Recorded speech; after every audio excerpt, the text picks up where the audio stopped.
Garuda Express, an international courier service.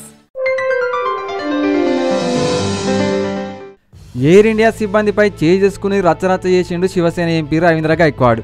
ఈ మధ్య విమాన ప్రయాణాలకు కాస్త దూరంగానే ఉంటున్నాడు. దేశీయ విమాన సంస్థలో ఆయన ప్రయాణంపై నిషేధం ఎత్తివేసినా కూడా ఇంకా రైల్లోనే ప్రయాణిస్తానంటున్నాడు. నేను సామాన్య పౌరుడిని, అందుకే రైల్లోనే వెళ్తానని నీతి కథలు చెప్తున్నాడు గైక్వాడ్. పౌర విమానయాన శాఖ జోక్యంతో గైక్వాడ్పై ఎయిర్ ఇండియా నిషేధం ఎత్తివేసిన సంగతి తెలిసిందే. అయితే నిషేధం అనంతరం ఎయిర్ ఇండియాలో టికెట్ బుక్ చేసుకున్న గైక్వాడ్ మాత్రం విమానాన్ని కాదని రాజధాని ఎక్స్ప్రెస్లో ఢిల్లీ వెళ్తుండు. సామాన్య పౌరుణ్ణి అంటూ రాజధాని ఎక్స్ప్రెస్లో రైల్లోనే ముంబైకి తిరిగి వెళ్తానని చెప్తాడు. బిజినెస్ క్లాస్ టికెట్ ఇవ్వలేదన్న కోపంతో గత మార్చి 23న ఎయిర్ ఇండియా సీనియర్ ఉద్యోగిని గైక్వాడ్ను పలుమార్లు చెప్తోని కొట్టిండు కదా.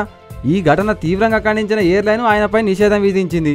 అయితే ఆ సందర్భంగా తాను చాలా శాంతియుతంగా వ్యవహరించినా కానీ ఎయిర్ ఇండియా సిబ్బంది తనతో దురుసుగా ప్రవర్తించాలని అంటున్నాడు గైక్వాడ్.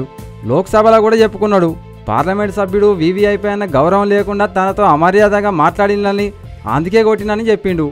కేంద్రం శివసేన ఎంపీల వాదోపవాదాల అనంతరం గైక్వాడ్ను ఎయిర్ ఇండియా నిషేధం ఎత్తివేసింది. అయితే ఘటన సమయంలో తాను వీవీఐపీ అని చెప్పుకున్న గైక్వాడ్ మాత్రం ఇప్పుడు సామాన్య పౌరుణ్ణి అని చెప్పుకుంటున్నాడు. విమాన ప్రయాణాలకు దూరంగా ఉండడం మాత్రం కొంచెం ఆలోచించుకోవాలి. చెప్పుతో కొట్టినందుకే ఇంత బుద్ధి వచ్చిందని అనుకోవచ్చు మరి.